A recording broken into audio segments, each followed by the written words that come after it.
to move from being mere data collection centers to becoming true centers of knowledge for the overall holistic human development.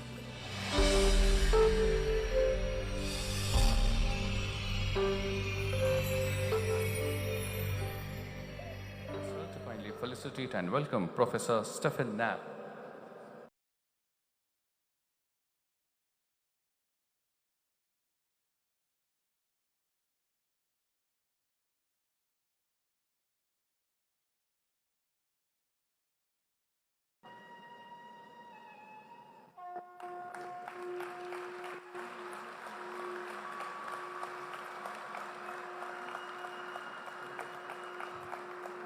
A big round of applause, my friends. All these dignitaries have made their way all the way for this conference to share their wisdom with us. They definitely deserve a big round of applause. Thank you.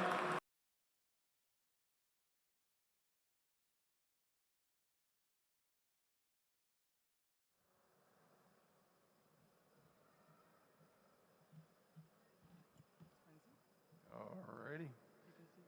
Thank you very much. Very honored to be here, and I thank everybody that was involved for bringing me to this point. And I would just like to also mention in regard to my bio, I'm also the author and writer of over 40 books on different aspects of Vedic spirituality, depending on the history of India, how we can recognize Vedic culture, the influence around the world. I've also been the past president of the Vedic Friends Association for 15 years. I'm also the chairman of the board for the Krishna Temple in Detroit. And one of the most significant things that happened to me was I took direct Diksha initiation from Swami A.C. Bhagavad-gita Prabhupada. So I've been to, this completes my 23rd visit to India over the past many years. So when people ask me, oh, you've been to India? Where have you been? Listen, it's easier to tell you where I have not been. I have not been to Meghalaya, Tripura, or Mizoram. Otherwise, I've been to every state of India, sometimes many times over. So my paper that I've submitted for this session is called Adding Innovation, Wisdom, and Holistic Human Development to Our Universities. So a long time ago, back when I was in my 20s, about 20 years old, I was already reading Bhagavad-gita, Upanishads, books like that, when the principal of my local high school said in an article in the newspaper that he expects students to come to school already understanding what they want to get out of their education and the purpose of why they're going to school. So I'm thinking to myself, this is very odd. If that's the case, then there's got to be some preliminary education that students should have that gives them insight into understanding who they are, what they are, and why they're here, and what they need to accomplish. So I wrote a long letter to the editor saying that, you know, you should follow the Vedic system where people and children are taught things like the Bhagavad-gita, the Upanishads, so they get some understanding of who and what they are and why they're here and what they need to accomplish. And this is, don't forget, this is a small Midwestern town of about 5,000 people. And I was actually very surprised how much support that letter got. Other people felt the same way. So the point of it is, we should understand that even in the Sri Ishopanishad, chapter mantra 11, it states that to reach perfection in this life, one must learn material knowledge side by side with spiritual knowledge. It is not enough to learn some craft or trade skills to make a living, but a person must know the purpose of life and why we are here and who we are. When we forget or do not know who we are, we also lose sight of the moral standards we need to accumulate to develop ourselves into decent and law-abiding citizens, human beings who can make a substantial and uplifting contribution to the community and the world at large.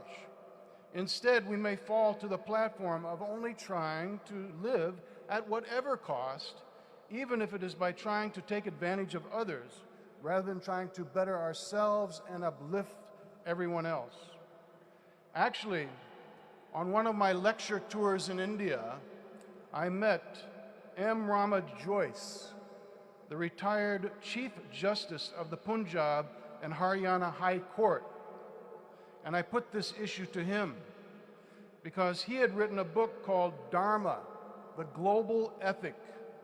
In this book, he shows the many ways in which Vedic Dharma is not a religious teaching, but a moralistic code that can provide advice for people of all standings and in all kinds of situations, and especially for the children, which can use a standard of insight that can take with them for the rest of their life.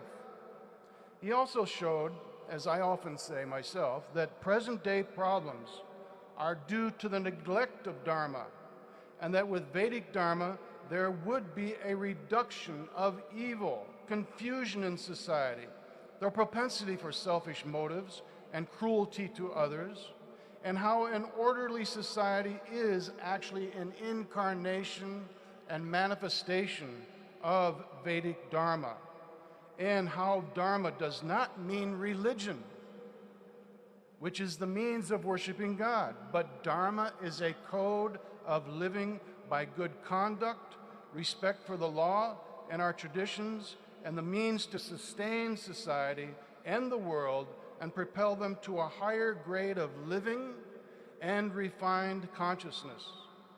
Dharma itself is conformity with the truth of things, while adharma, or vice, is the opposition to it. On a national, ethnic, or racial level, Dharma is an instrument of unity, not divisiveness, and that which helps unite everyone and develop love and universal brotherhood is, in fact, Dharma. That which causes discord or disharmony or provokes hatred is adharma, or the opposite of Dharma. So M. Rama Joyce explained to me that years ago, before India's independence, it was common that children would be taught before they went to school about the moral standards and character of the heroes of Vedic culture, using the Ramayana, the Mahabharata, many of the Puranas, as examples by which they had this insight, this knowledge. Sometimes the schools would also include the Dharmic teachings to imbibe in children the character and principles of being a good and decent human being, and thus also a good student, which of course they would take with them for the rest of their lives. Unfortunately, once India became independent, it also became a secular nation, which meant that all such early teaching about human development and moral standards based on the heroes and characters within the Vedic epics of India could no longer be taught in schools or any government-affiliated institution. It was considered religious teachings and therefore was not allowed. With this, as M. Rama Joyce explained, came the distancing of the youth from the Vedic culture and the high moral standards that went with it. And from this came the ever-increasing levels of corruption. So this is what we have to change. So I wrote a number of paragraphs about the significance of Dharma, but to increase our time, I'm going to conclude with this final paragraph. Therefore, the concluding point I am making is that the basis of knowledge, wisdom, and holistic human development is not only offer the necessity of classes in material studies, as most universities do, and science and skills, but to include the basis of human refinement.